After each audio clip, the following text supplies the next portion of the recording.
नमस्कार मित्रों, मैं अनीस तिवारी दैनिक सतना स्टार से मैहर संवाददाता आप सभी के सामने एक बार फिर। आज मैं शारदा प्रबंधक समिति की जो व्यवस्थाएं हैं उसके चलते आप सभी से बात करूंगा। तो शारदा प्रबंधक समिति की व्यवस्थाएं जो है वो शून्य मात्र हैं। देवी जी में बाहर से आने वाले जितने भी श्रद्धालु भक्तजन हैं वो बाहर से आते हैं, तो इनके पास ना तो धर्मशाले हैं जिसमें ये उनको फ्री सेवा दे सकें, ना तो इनके पास पानी का कोई भी स्रोत है जैसे कि टंकी हो, हैंडपंप हो या फिर पानी की व्यवस्थाएं जगह जगह बनाई गई हों। दर्शनार्थी दूर दरार से आते हैं और दुकानदारों के चलते उनको व्यवस्थाएं जो दी जाती हैं, उसके अलावा समिति के पास ऐसी कोई भी व्यवस्थाएं नहीं है जो दर्शनार्थियों को दी जाती हैं। ना तो खाने का भोजन उनको फ्री का मिलता है जो संस्था के हिसाब से चलता है।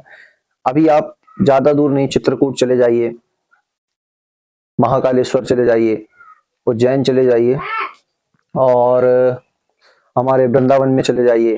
ऐसे कई ऐसे तीर्थ स्थान हैं जहां पर भोजन की व्यवस्था निःशुल्क, पानी की व्यवस्था निःशुल्क एवं खाना पकाने के लिए भी धर्मशाले वगैरह, सोने के लिए भी धर्मशाले मिल जाते हैं जो बिल्कुल फ्री आमतौर पर उपलब्ध होते हैं।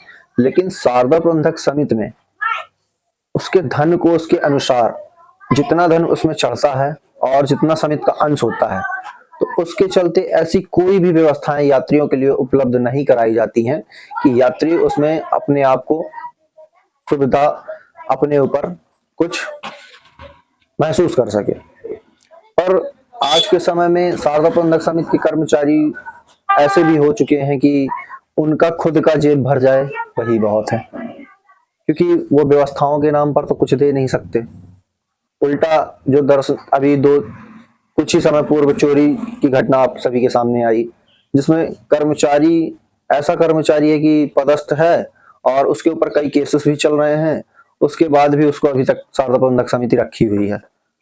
तो मैं जिला कलेक्टर जी से, जो वहाँ की अध्यक्ष महोदया हैं, और माननीय हमारी जो एसडीएम महोदया जी हैं, उनसे मैं एक सवाल पूछना चाहता हूँ कि ऐसे कोई कर्मचारी जिनके ऊपर केस चल रहे हों या फिर जिनका सोशल मीडिया में वीडियोस वगैरह वायरल हो गई हों, तो ऐसे कर्मचारियों को रखना, उनकी तनख्वाह काट कर फिर से उनको दोबारा मौका देना, चोरियां करवाना, तो ऐसे कार्य करने के लिए तो आप उन्हें खुद ही अवसर दे रहे हैं।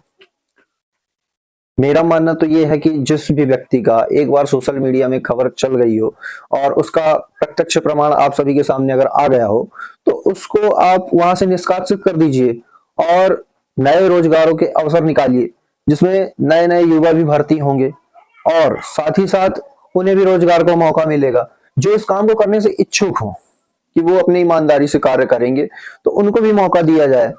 तो शारदा प्रबंधक समिति में सिर्फ भाई भतीजावाद करते हैं, बस उसके अलावा कुछ तो करते नहीं है। वैकेंसियां निकलती हैं तो अपने भाई को वो किए, अपने परिवार वालों को कर दिए, बस। यहाँ के लोकल व्यक्तियों को इसलिए भी नहीं रखा जाता क्योंकि चोरियों को सामने लोकल व्यक्ति कर देगा, जाहिर कर देगा सभी के सामने, तो इनकी जेबें कैसे भरेंगी। जिस प्रकार से मंदिर में अभी जो भी घोटाले चल रहे हैं या फिर जैसे भी केसेस आ रहे हैं, तो उसको देखते हुए उन कर्मचारियों को बर्खास्त कर दिया जाए।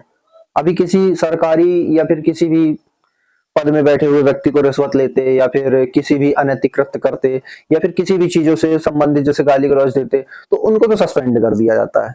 तो क्या शारदा प्रबंधक समिति में ऐसे ऐसे चोरों को भरना, जो शारदा प्रबंधक समिति का नाम बदनाम करके रखे हुए हैं, ये किस हद तक सही है। मेरा माननीय कलेक्टर महोदया एवं एसडीएम महोदया से ये अनुरोध है कि ऐसे कर्मचारियों को वहां से तुरंत हटाएं और जो भी एजुकेशन अपनी कंप्लीट कर चुके हैं या फिर ऐसे कोई बच्चे हैं जो उस कार्य को करने के लिए इच्छुक हैं, आपकी समिति में सेवा देने के लिए इच्छुक हैं, तो उनको भी अवसर दिए जाएं। एवं जो 30-30 सालों से चोरियां करते आ रहे हैं उनको बिल्कुल बर्खास्त कर दिया जाए। मेरा मानना तो यही है कि नए नए रोजगार को अवसर देंगे तो आने वाले समय में ऐसा नहीं होगा, ऐसा कोई घटना नहीं घटेगी, क्योंकि कई सालों से जो 4,000 रुपए की तनख्वाह पाया करता था, वो आज के डेट में करोड़ों रुपए की संपत्ति कहां से ला पाया है। कई सालों से तो वो चोरियां कर रहा है, तो वो उसके पास आएगी कहां से? ऐसे ही तो आ रही है, इसी से तो उसकी कमाई हो रही है। और आप लोग क्या करते हैं, अधिकारी पद ही कर रहे हैं। ये देखिए क्या है, अधिकारी पद क्या करते हैं, उनको और मौका देते हैं। क्या मौका देते हैं? उनकी एक महीने 2 महीने की तनख्वाह काट लेंगे और फिर उनको दोबारा से मौका मिल जाएगा। तो आप क्या सोचते हैं कि वो एक बार तनख्वाह कटने के बाद वो दोबारा चोरी नहीं करेंगे? वो तो और सतर्क हो जाते हैं कि आप एक बार उनको माफ कर दिए तो दोबारा वो बच बचा के ऐसी चोरियां करेंगे जिसकी कानो कान आपको खबर तक नहीं पता चलेगी।